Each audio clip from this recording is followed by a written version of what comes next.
Hola, soy Cristian Pérez Villalobos y hoy vamos a hablar sobre qué son la definición conceptual y la definición operacional de una variable.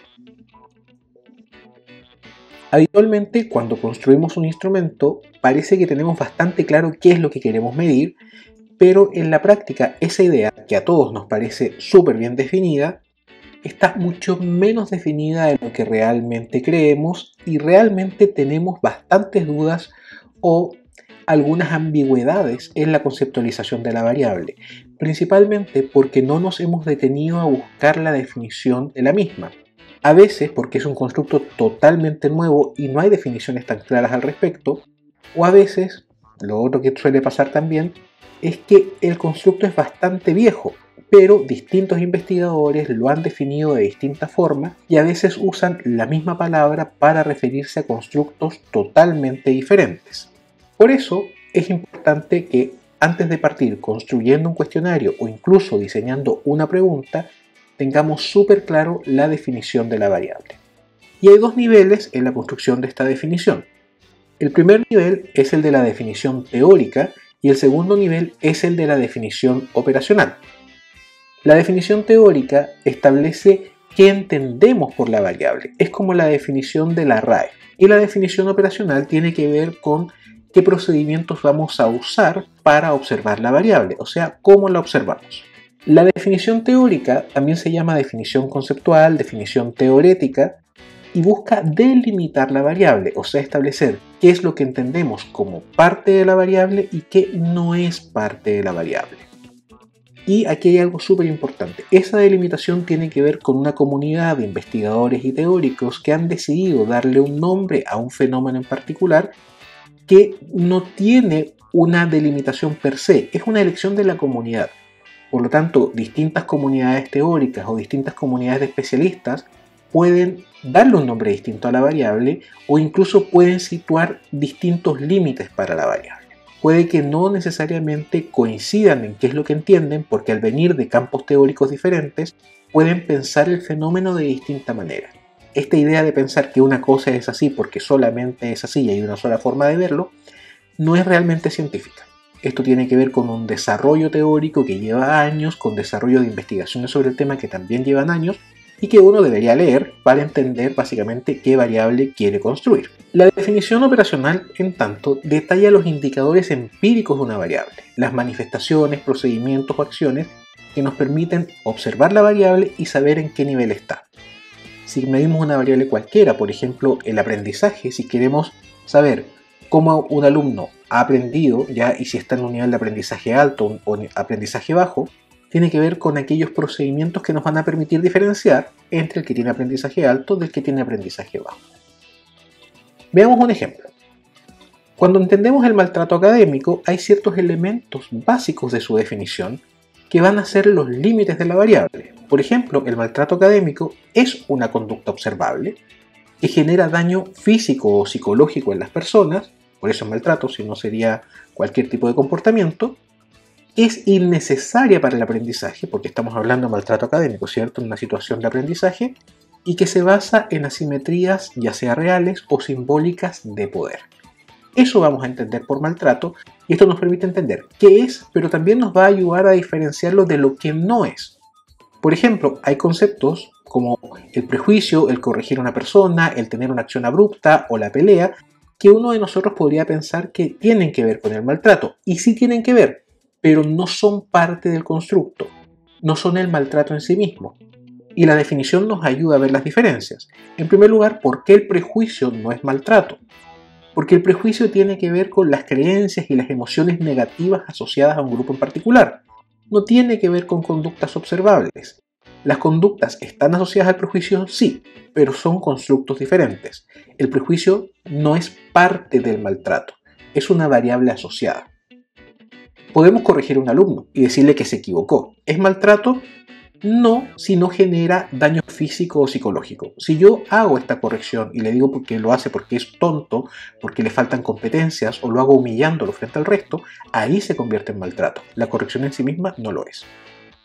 Y por ejemplo, una acción abrupta, me estoy refiriendo por ejemplo a gritarle a un alumno y decirle no hagas eso. Y decírselo gritándoles, ¿podría ser eso maltrato? Bueno, imaginen que el alumno está realizando un procedimiento y está a punto de hacer algo que va a poner en riesgo su vida o va a poner en riesgo la vida o el bienestar del paciente. En ese caso, la acción abrupta sí es necesaria para el aprendizaje. Por lo tanto, una acción abrupta solamente no es maltrato. Y, por ejemplo, pegarle a un compañero, o que dos compañeros se peguen entre ellos, o que dos docentes se peleen entre ellos, ¿sería maltrato?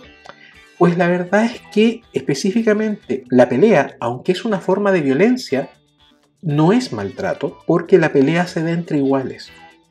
Cuando estamos viendo dos personas agrediéndose entre sí y generándose a través de conductas observables un daño físico o psicológico innecesario para el aprendizaje, pero donde ambos tienen la misma jerarquía, estamos ante, como les decía recién, peleas, pero no maltrato.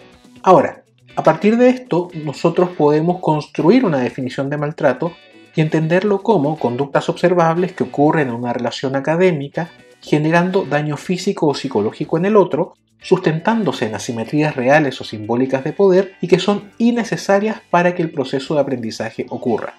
Y ponemos obviamente la referencia de las personas que pensaron inicialmente cada uno de estos elementos del constructo, porque hay que reconocer la autoría, nosotros no somos ratas, y cada idea con su cita correspondiente y al final del texto la referencia para leer el documento completo. Aquí tenemos una definición conceptual, teórica o teorética, y si se dan cuenta es simplemente sintetizar todos los límites que vimos hace un rato. La delimitación de la variable está en la definición y la definición te dice qué es el maltrato. Para eso sirve. Ahora, operacionalmente el maltrato lo entenderíamos como el puntaje obtenido en la escala de maltrato académico. Esto les puede parecer algo simple, pero básicamente cómo yo voy a saber si un alumno es muy maltratado o poco maltratado, dependiendo de lo que él me responda en la escala. Pero yo no voy a analizar cada una de las respuestas, sino que a partir de esas respuestas yo voy a calcular un puntaje. Entonces un puntaje alto me permite saber que el sujeto es muy maltratado, mientras que un puntaje bajo me permite saber que el sujeto reporta o informa un bajo nivel de maltrato, es poco maltratado. ¿Se entiende? Ese va a ser el indicador o la manifestación observable que yo voy a utilizar y básicamente esa va a ser mi definición operacional. En la mayoría de las variables que se miden a través de escalas, la definición operacional es el puntaje obtenido en el cuestionario X. ¿Sí? Pero no es el único caso. Acá vamos a ver otros ejemplos. Imaginen una variable que muchos dan por sentada y que básicamente en muy pocos textos se define, que es el sexo, referido específicamente al sexo biológico. El sexo lo podemos definir teóricamente como la clasificación de los organismos humanos en hembras o machos que está determinada en última instancia por el tipo de gameto que producen, ya sea óvulos en hembras o espermatozoides en machos. La asignación suele inferirse clínicamente a partir de otros rasgos correlacionados de tipo ya sea cromosómico, gonadal, hormonal o anatómico, reconociendo obviamente que existen variaciones del desarrollo sexual que pueden hacer atípica dicha concordancia, como por ejemplo las personas intersexuales, que es una característica biológica. Ahora, ¿cómo sabemos si alguien es hombre o mujer o intersexual en la práctica de una investigación?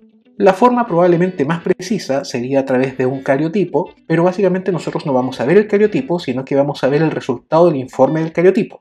O sea, a partir del cariotipo alguien lo ve y emite un informe y dice si la persona es macho o hembra de la especie. ¿Sí? ¿Se entiende la idea? El tema de esto es que los cariotipos son súper costosos. Yo, por ejemplo, hago investigaciones con 12.000 encuestas, 15.000 encuestas, 1.500 encuestas. Hacer 1.500 cariotipos y pagarle al sujeto que va a hacer el informe es bastante caro. Y eso haría inviable la investigación. Por eso uno elige soluciones más baratas. Como por ejemplo, utilizar las fichas clínicas. Entonces, ¿cómo voy a saber si alguien es hombre o mujer? A partir del sexo que ha informado en la ficha clínica del hospital. No voy a ver físicamente ni las características cromosómicas, gonadales, hormonales y anatómicas de la persona. Tampoco voy a ver si genera óvulos o espermatozoides. Lo que voy a ver es su ficha clínica y el sexo que está registrado ahí.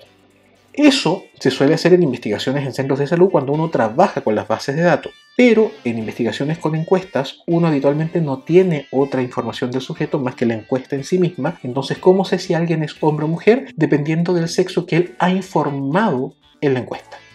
¿Puede mentirme el sujeto? Sí, ¿ya?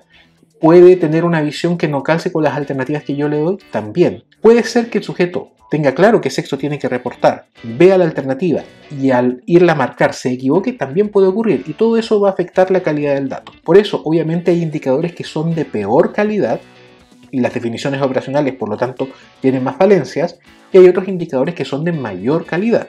Sin embargo, uno tiene que buscar un equilibrio entre la viabilidad y la calidad. Habitualmente, mientras mayor calidad tiene el estudio, menor es su viabilidad, y mientras aumenta la viabilidad, peor es la calidad. Entonces hay que buscar ese puntito de equilibrio.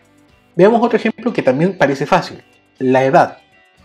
En el caso de la edad, que lo podemos entender teóricamente como el tiempo transcurrido entre el día del nacimiento y un momento dado, operacionalmente nosotros lo podríamos hacer también a través de la edad que el sujeto reporta en la encuesta. Si te miente, la distorsiona, no se acuerda bien, eso va a afectar la calidad del dato. Podríamos verlo a través, por ejemplo, de un cálculo desde la edad que tiene en el carnet de identidad o en el registro civil. Pero si ustedes tienen abuelos, muy probablemente alguno de esos abuelos fue registrado cuando tenía 6, 5 años, estaba en el campo, entonces los papás cuando ya juntaron suficiente cantidad de hijos dijeron ahora vamos al registro civil, y por lo tanto la edad que está en el carnet no corresponde realmente con el tiempo transcurrido entre su fecha de nacimiento y el momento actual. Y eso también afecta a la calidad del indicador. Entonces los indicadores no son perfectos, siempre van a tener deficiencias, y en el caso del sexo y de la edad tenemos un muy buen ejemplo de variables que son medidas a través de algo que se llama medición directa. Una variable, una pregunta. Sin embargo, hay variables más complejas, como por ejemplo la depresión, donde yo voy a utilizar una serie de procedimientos para poder estimar el valor de la variable, y estos serían variables compuestas.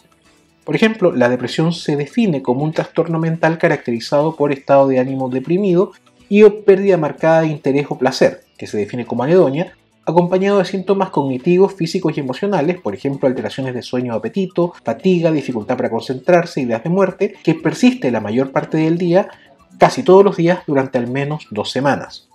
Esta es la definición conceptual. Si tú andas medio tristón o tienes algún pensamiento negativo durante el día, eso no es depresión y no es un trastorno mental con estas características. ¿Cómo puedo saber si alguien tiene depresión? Bueno, el gold standard para saber si alguien tiene depresión tiene que ver con el examen médico o el examen psicológico, y por lo tanto un médico general, un psiquiatra o un psicólogo hace la entrevista clínica y a partir del examen del sujeto define si el sujeto tiene o no tiene los indicadores para tener depresión. Ese es el gold standard. Sin embargo, yo no me puedo meter a la consulta. Lo que yo puedo tener de eso es básicamente el registro de diagnóstico de médico o psicólogo clínico que está en la ficha clínica. Yo no voy a estar ahí en la entrevista clínica, sino que lo que voy a tener es acceso a la ficha. También de manera similar, yo pudiese preguntarle a alguien si tiene depresión o tiene ansiedad, pero como esto es tan difuso, yo siempre recomiendo que en lugar de preguntarle si tiene depresión o ansiedad, uno le pregunta al sujeto si tiene el diagnóstico de depresión o ansiedad en la entrevista. Y ese va a ser mi indicador. ¿Cómo voy a saber si el sujeto tiene depresión o ansiedad? Eso. Pudiese ser que el sujeto tuviese depresión y nunca ha ido al psiquiatra, nunca ha ido al psicólogo, por lo tanto no tiene el diagnóstico. Y eso afecta el dato. Pudiese ser que alguien ha sido mal diagnosticado, o pudiese ser también, como es una entrevista, que alguien falsee el dato. En todos esos casos, nuevamente, tenemos que reconocer que hay indicadores mejores que otros y uno siempre tiene que tratar de tener el mejor indicador posible y hacerse cargo de todas las deficiencias del indicador que eligió. Pero en investigación científica, y sobre todo en investigación a través de encuestas, uno de los mecanismos más utilizados para poder saber si alguien tiene depresión o no, no es la entrevista clínica por el costo que esto conlleva, y no es simplemente que el sujeto te diga si tiene o no el diagnóstico por la facilidad que tiene para falsearlo. Uno utiliza una herramienta de tamizaje que se llama Inventario de Depresión de Beck 2, que es súper interesante también porque tenemos la versión 2 que trató de ser coherente con los criterios diagnósticos del DSM. Se basó en esa definición teórica y por eso fue distinto al inventario de depresión de Beck 1, que se basaba principalmente en las definiciones del psicoanálisis de qué era depresión. Ahora, ¿cuáles son los principales errores que ustedes pueden cometer al momento de definir una variable? El primer error tiene que ver con la variable en sí misma. Y esto suele ocurrir cuando las personas no tienen del todo claro qué variable quieren evaluar. ¿Y cuándo es frecuente esto? Principalmente cuando las personas quieren evaluar un proceso cognitivo y cuando eligen la variable y le ponen el nombre, se quedan solamente en el proceso cognitivo. Muchas personas dicen que su estudio es sobre percepción. Y básicamente trabajan con la idea de percepción, la percepción de los enfermeros, la percepción de los médicos, la percepción de los usuarios. Sin embargo, la percepción tiene que ver con qué información tú registras e interpretas de un fenómeno dado. La percepción siempre tiene que ver con un fenómeno. Tú percibes algo, la percepción es sobre algo.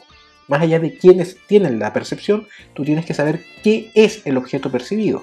Por lo tanto, tienes que ponerle el contenido, no quedarte solamente en el proceso cognitivo. Entonces, por ejemplo, en el caso de percepción, yo podría hablar de la percepción de la atención médica. O sea, ¿qué viste tú y qué interpretaste tú de la atención médica que acabas de recibir?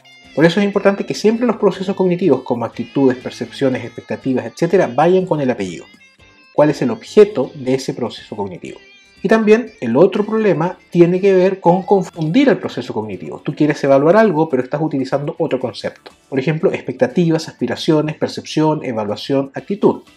Y todos ellos pudiesen tener que ver con la atención médica, pero son cosas distintas. Las expectativas sobre la atención médica tienen que ver con qué creo yo, bajo las condiciones actuales, que va a ocurrir en la atención médica. ¿Qué creo que va a pasar? No porque me gusta, no porque lo quiera. ¿Qué creo que va a ocurrir ahora? Las aspiraciones, en tanto, tienen que ver con qué desearía yo que ocurriera y van más en el ámbito del deseo, del ideal. La percepción, como ya dijimos, tiene que ver con las características que yo le atribuyo a un determinado fenómeno y que yo percibí e interpreté cuando este ocurrió. Entonces puedo ver si yo percibí que el médico utilizó un gafete con su identificación, que utilizó bata. Puedo ver si el paciente percibió que el médico fue amable, lo miró a los ojos, se lavó las manos, hizo preguntas sobre su cuadro, hizo preguntas sobre su situación vital. Pero esto no quiere decir que el paciente quisiera que eso ocurriera o que le gustó que eso ocurriera. Muchos de ustedes a veces quieren evaluar la satisfacción del paciente o quieren saber si el paciente quedó conforme con la atención, pero eso no es percepción. La percepción es simplemente si yo creo que ocurrió o no ocurrió. Si tú quieres ver si al paciente le gustó o no, probablemente estás en el campo de la satisfacción o de la evaluación, donde yo le pido al paciente que eso que percibió lo contraste con su ideal o con lo que le gustaría que ocurriera. Por ejemplo, el médico se lavó las manos. Y yo sí quiero que el médico se lave las manos. Por lo tanto, al ver que esto ocurre, yo estoy más satisfecho o tengo una mejor evaluación de lo que ocurrió. Evaluar no es lo mismo que percibir. Y finalmente, la actitud tiene que ver con si algo te gusta o no te gusta, independiente de que haya ocurrido o no o vaya a ocurrir. Si tengo creencias favorables hacia la atención de los médicos, emociones favorables hacia la atención médica y además trato de hacer cosas para que me atiendan los médicos, eso muestra una actitud positiva hacia la atención médica, independiente de que haya sido atendido o no. Yo tengo una actitud positiva hacia la atención de los médicos.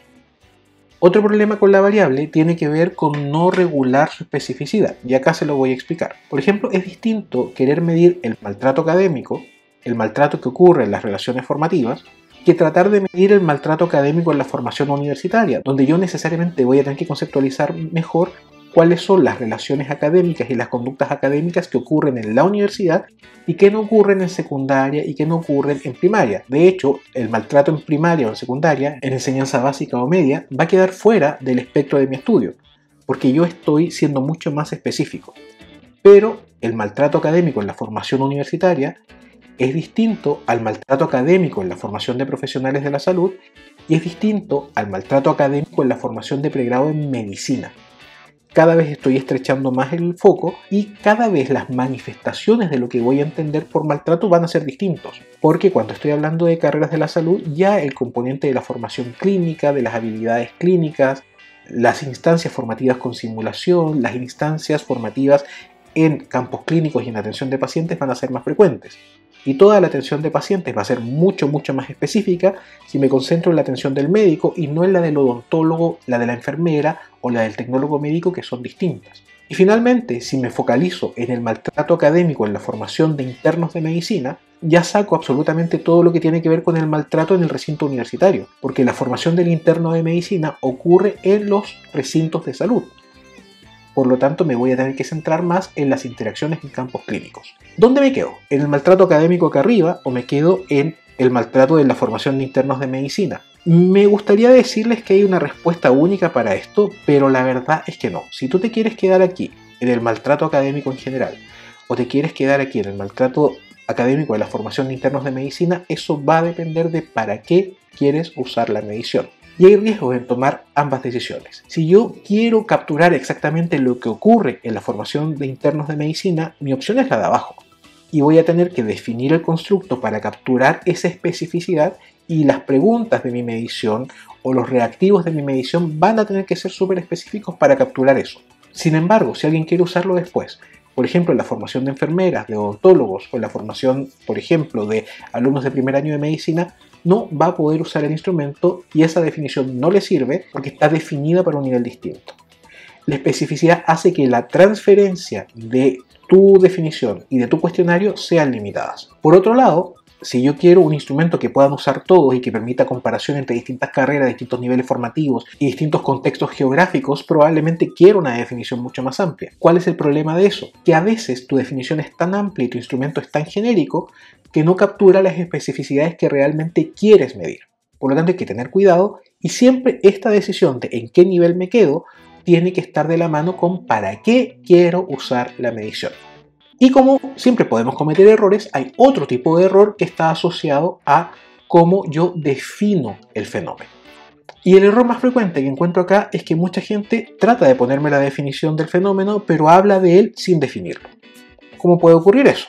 Por ejemplo, si yo quiero definir burnout, a veces la definición dice el burnout afecta la calidad de vida del participante y también su funcionamiento laboral y su funcionamiento social. Me estás diciendo cuáles son las consecuencias del burnout, pero no me estás diciendo en ningún momento qué es el burnout. El burnout es un síndrome.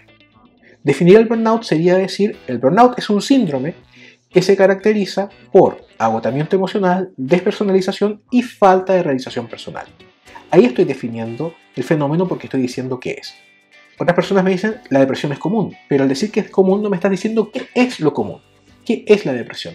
Recién vimos que era un trastorno mental. O por ejemplo, dicen la adherencia al tratamiento ayuda a mejorar el pronóstico del paciente, pero no me está diciendo qué es la adherencia al tratamiento. Y ustedes ahora que están viendo el video y que yo ya les dije que eran errores, pueden decir, oye, pero ¿cómo alguien puede hacer eso? Pero es bastante común, porque muchas personas llegan y copian donde decía burnout lo que dice después y no se fijan si efectivamente lo que están entregando es una definición. La definición debería servir para trazar los límites del constructo. Y hay otro concepto que está asociado a las definiciones que es muy importante también acá y que en la medida que ustedes vayan haciendo la revisión bibliográfica les recomiendo que lo vayan teniendo en cuenta, que es establecer la red nomológica. La red nomológica es el mapa de relaciones del constructo que me van a permitir más adelante poder evaluar su validez, esa es otra cosa que vamos a ver después, pero que es importante tenerla en cuenta desde ya. Hace un rato les dije que hay variables que están relacionadas con el constructo, pero no son el constructo. Por ejemplo, lo que decíamos recién, el burnout tiene consecuencias, pero esas consecuencias son otras variables. Esas variables, si bien no son parte de la definición, son parte de la red nomológica del constructo, que es la red de relaciones del constructo con sus manifestaciones y con variables asociadas, ya sean covariantes, causas o consecuencias. Y aquí vamos a ver un ejemplo de red nomológica. Si queremos evaluar la competencia clínica del médico, hay variables que están asociadas con la competencia clínica del médico, como su conocimiento clínico, ¿cierto? Y algunos piensan que conocimiento clínico es competencia, pero no, ya es una variable asociada con el que sabe más probablemente va a tener mayor competencia, pero la competencia requiere más cosas, la habilidad clínica como la habilidad procedimental para hacer exámenes físicos, por ejemplo, las habilidades sociales para poder relacionarte bien con el paciente, y de hecho, si tú le caíste mal al paciente, el paciente no va a adherir a tu tratamiento, y por muy bien que lo hayas hecho en el diagnóstico y en darle las instrucciones, tu acción médica no va a tener repercusiones en él, así que habilidades sociales es muy importante, la empatía con el paciente y todo esto integrado en un contexto en particular es lo que vamos a definir como competencia clínica. La competencia no es la sumatoria de los elementos anteriores, sino que es un proceso nuevo, es la integración de estos elementos para desempeñarte en un contexto dado. Y esto obviamente tiene consecuencias como la satisfacción del paciente, el paciente queda más contento cuando tú eres competente, la adherencia al tratamiento, las denuncias por negligencia, la ansiedad del médico y el bienestar del médico, ¿ya? Y obviamente estas relaciones, algunas son positivas y otras negativas. La competencia del médico va a ser mayor si tú sabes más, eres más hábil en términos clínicos, eres más hábil socialmente y eres más empático. Y una mayor competencia clínica va a estar asociado a mayor satisfacción del paciente, mayor adherencia al tratamiento, menos denuncias por negligencia, ¿cierto? Menor ansiedad del médico y mayor bienestar del médico. También es importante, además de definir tu constructo, que tengas claro cuáles son todos los constructos que circundan el fenómeno, que están asociados con él, para que también tu definición se haga cargo de establecer los límites de qué es la competencia y cómo esto se delimita con los otros constructos. Pero también es importante que tengas clara la relación de tu fenómeno con otros, porque esto te va a permitir evaluar la validez de tu medición. Por ejemplo, si yo genero un instrumento de competencia clínica y los que tienen mayor puntaje en competencia clínica, o sea, desde mi medición son más competentes, son los más denunciados, son los más ansiosos y son los que dejan a los pacientes menos satisfechos, quizás hay algún problema con mi medición. ¿Se entiende? Hay 3 conceptos clave que tenemos que recordar: definición conceptual, definición operacional y red nomológica. Por ahora, las definiciones son lo importante, después vamos a ahondar un poco en la red nomológica. Así que muchas gracias, nos vemos en el próximo video y espero que les haya quedado claro qué es la definición conceptual y la definición operacional de una variable.